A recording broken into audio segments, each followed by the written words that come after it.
Cloak and Dagger, wielders of the Light and Dark Force, are a unique dual hero in Marvel Rivals. When playing as this character, you're switching between Ty Johnson, Cloak, a damage dealer wielding the Dark Force, who blinds his enemies and does sustained channel damage onto targets, and Tandy Bowen's Dagger, who throws out light projectiles that heal allies and damage enemies. The key to playing this character is about understanding the right time to be in which form, and how to get the most out of your abilities and your cooldowns.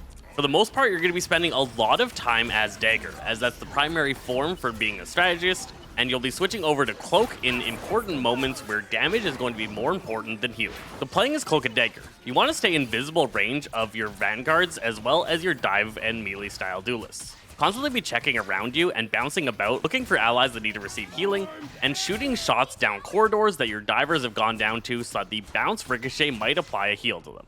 You have a very fast rate of fire for your healing, and you're able to shoot these out at all sorts of different angles, and because you don't need to particularly aim it, some spare shots might receive healing onto targets that wouldn't have gotten healed otherwise. Try and alternate who your healing is applying to get the most out of the bubble explosion, healing multiple targets at a time. When your basic healing isn't enough to keep your targets up, apply one of your two abilities, either tossing down a Dagger Storm, which should sustain allies pretty significantly, or pumping out a Veil of Light Force, drastically increasing the healing received on all of the targets. On applying either of these, it can be a good time to switch to Cloak and send out a Veil of Darkness at your enemy team. The spike of damage as well as boost of incoming damage dealt to those enemies can surprise the strategist on the other side and might allow your team to get a kill. If at any time you have both of your special abilities on cooldown and you have not used your Veil, is a great time to switch over and Veil, because your basic healing isn't that effective, and actually blinding targets and applying a damage application boost is more beneficial for the strategist to do than to toss out basic small healing. Mastering this character takes a little bit of understanding of enemy abilities. Knowing when is a time that you are able to switch over and apply damage to your enemies while your allies are able to stay sustained,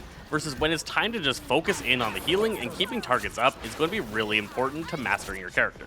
A mistake a lot of Cloak and Daggers get into is spending too much time channeling into enemies as Cloak and not paying attention to allies that need your healing. You should be spending short bursts of time as Cloak, doing your blind and a little bit of damage, rather than just sustain constantly damaging targets. Unless your team is benefiting from a major healing ultimate, you're going to be wanting to constantly switch back and forth between Cloak and Dagger, applying damage and healing to all targets available. You can apply a huge chunk of healing onto targets by putting out your Veil and your Dagger Storm at the same time, but that's almost always going to be wasted. It's better to stagger them so you have a longer extended time of enhanced healing rather than trying to dump it all at one time. A single target is going to get healed to maximum almost immediately from the combo of those two abilities, and the rest of the additional healing ends up being wasted.